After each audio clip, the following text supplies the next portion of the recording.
Hello everyone, myself Charika Jadhav from Educate Tutorials and I will be taking 10th SSC Science Paper 2 Chapter 4, that is Environmental Management. It is a very simple and easy topic, yet it is very important. So let's begin with the introductory part of the ecosystem and how it is formed.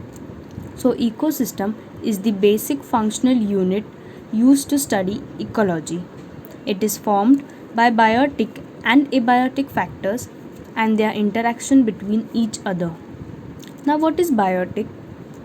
So the answer is anything which is related to living is called as biotic and anything which is non-living is considered as abiotic. So here the producers, herbivores and predators are some of the factors that are present in the ecosystem. Producers, basically the plants, they use sunlight, water and other nutrients from soil and prepare their own food. So they are also called as autotrophs. They play a very important role in the ecosystem. Next is herbivores. Herbivores are the animals that feed upon plants. Here the examples include deer, goat, sheep, cattle, horses, camels, etc. Next is predators. Predators are the animals that feed upon small animals like sheep, goat, cattle, etc. Examples of predators are lions and tigers. What predators do? They will basically prevent the overpopulation of herbivores and they are also equally important in the ecosystem. Now you might be thinking that whether caterpillars, insects, are they really useful because they live in such dirty places? So the answer is yes. Of course, they are very important because they help in cleaning the environment. Our existence is due to the factors present around us. Paddy is cultivated on large scale in various states of South India. Let's have a look at the image. In this image, there are various factors or components present. For example, grass, grasshoppers, frog and snakes. All these components are present in the paddy field. Let's consider that grass as paddy crop. So now the plant or the crop will use sunlight and prepare their own food. Grasshoppers will eat the crop. As frogs are also present in the field, so these frogs will feed upon grasshoppers. Further, snakes will eat up the frogs. You will notice one thing, that each and every component is dependent upon each other. So it is a continuous cycle. This is called as food chain. Now let's take a case wherein frog population declines. Then what will happen? Here are some of the questions you need to answer. You can just write it down in your notebook or else you can also comment your answer. The very first question is, what will be the effect on paddy crop if frog population declines? Next question is number of which consumer will decline and which will increase. The last question is, what will be the overall effect on that particular ecosystem? Let us now understand the relationship between environment and ecosystem. What is exactly environment, or how you will define environment? So it is the condition in the surrounding. Any physical, chemical and biological factors affecting living organisms in any possible way is collectively called as environment. It includes many biotic, abiotic, natural and artificial factors. There are two types of environment, natural and artificial. In natural environment, the word natural will itself tell you that it is naturally present. It consists of air, water, land, atmosphere, living organisms, etc. Continuous interaction occurs between the biotic and abiotic factors. Next is artificial environment. It is not naturally present. Rather, it is constructed by humans or simply it is man made. Here, the examples include gardens, parks, etc. Now, let us see what is ecology. When you break the word ecology, you will get eco and logy. Anything ending with logy means to study, and eco means ecosystem. So, it is simply study of ecosystem. Let us now define ecology. It is the science that deals with the study of interaction between biotic and abiotic factors of the environment. Now let us briefly understand what is ecosystem. As I mentioned earlier, it is the basic functional unit used to study ecology. Environment consists of n number of ecosystem. For example, pond ecosystem, forest ecosystem, etc. Small pond is an ecosystem, whereas Earth is the largest ecosystem. Environmental balance is maintained through continuous operation of various natural cycles like carbon cycle, water cycle, gaseous cycles like nitrogen cycle, oxygen cycle. Also, environmental balance is maintained because of various food chain. So, this image is an example of pond ecosystem. You can see there are various living and non-living factors present. Living factors includes animals, plants, fish, etc. Whereas non-living factors include air, water and soil. So, there is a continuous interaction between the living and non-living factors. Our next concept is environmental conservation. When some natural factors and some artificially polluted factors they harm the environment, this creates an imbalance between the factors of the environment, which is ultimately going to affect the existence of living factors. At present, many environmental problems have been arisen. Environmental pollution is one of those factors. Contamination of any material or anything is called as pollution. How will you define environmental pollution? So, it is unnecessary and unacceptable change in the surrounding environment due to natural events or human activities is called as environmental pollution. You can also define it as direct or indirect changes in the physical, chemical or biological properties of air, water and soil which will be harmful to humans and other living organisms. Here are various reasons for environmental pollution. The very first reason is population explosion. As we all know, population is increasing day by day, leading to excessive use of natural resources, thus resulting in environmental pollution. Next reason is fast industrialization. In developing countries, rapid growth of industries takes place. These industries will release their waste in the water body or air. This will contribute to environmental pollution. Next is deforestation.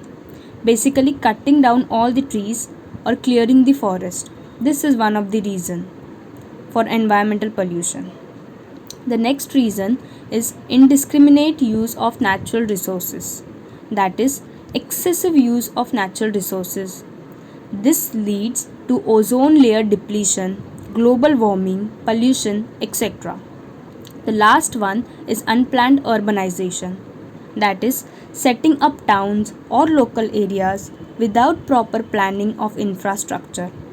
This creates an unhealthy environment.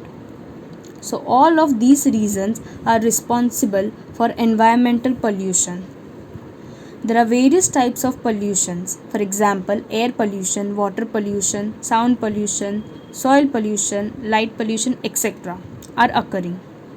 This is ultimately going to harm the existence of living organisms. Here are some of the images.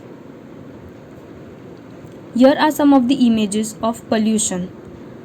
The very top left image is of air pollution. The bottom left image is of soil pollution. The top right image is of water pollution and the last one is noise pollution. So, for this reason, it is very important to understand the need of environmental conservation.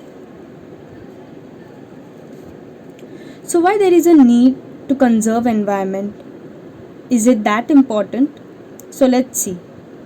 Most of the public are not aware about the rules of environmental conservation. So, large scale participation of people should take place for such programs. It will be possible to answer environmental problems only if environmental protection conservation becomes an effective movement. This will be possible if values like positive attitude and affection towards environment, knowledge about it is inculcated among the children since their childhood. This will help to make future generations to be more aware about environmental conservation and protection. It is necessary to increase awareness through education. Necessary laws and future plans about environmental conservation are taking place. Next topic is environmental conservation and why it is a social responsibility. Since existence of humans, there is a relationship between humans and environment. On earth, humans have proved their superiority with their character like intelligence, memory, imaginary abilities, etc. Humans have utilized all the resources as much as possible.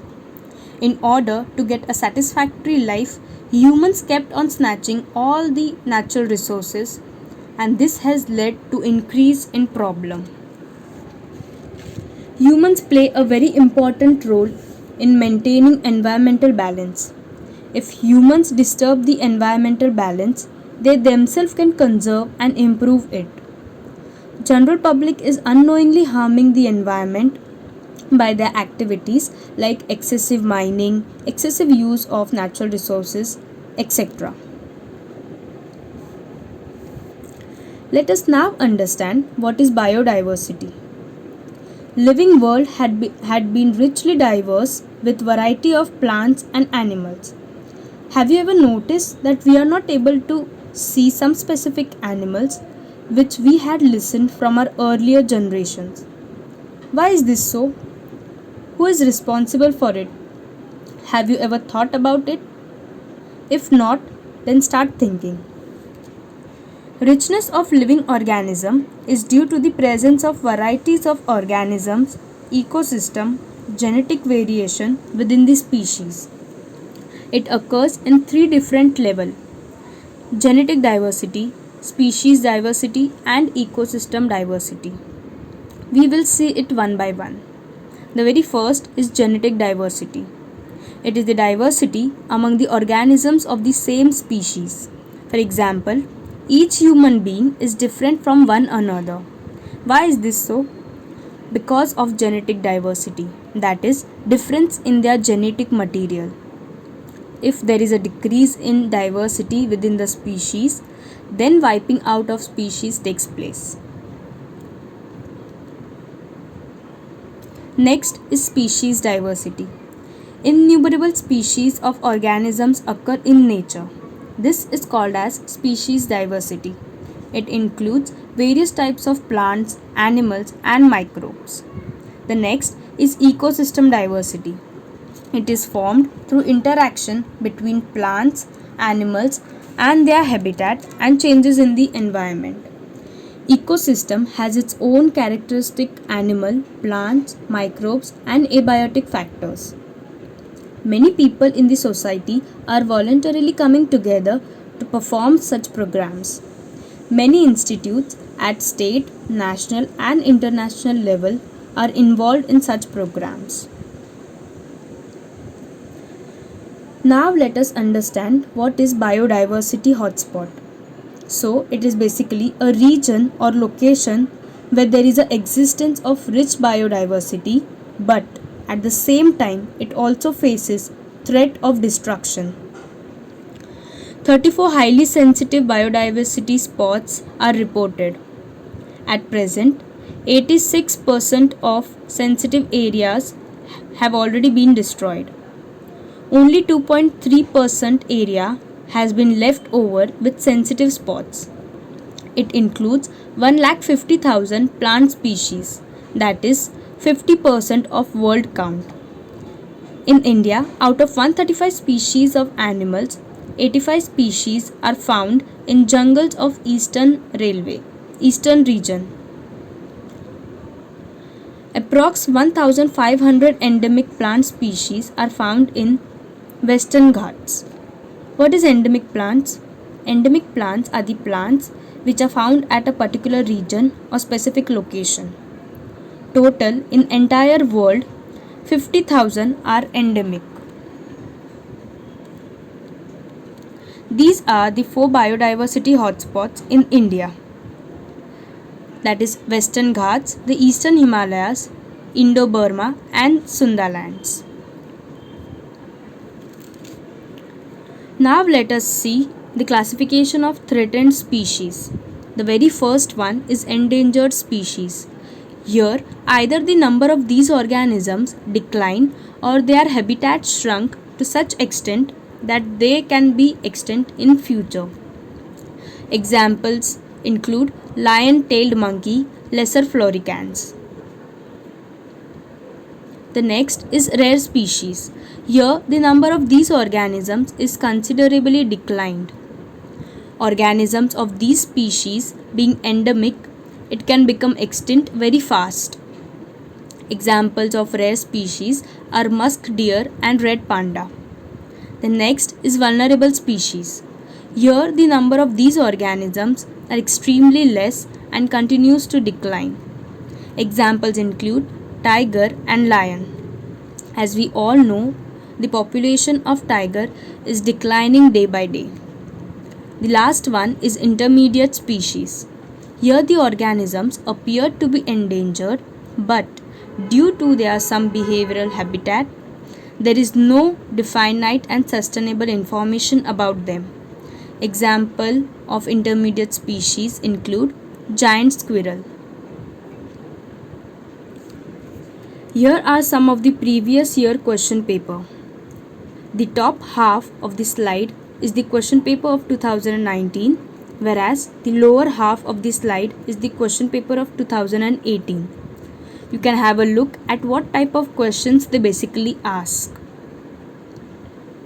That's all for today. Stay home, stay safe. Thank you.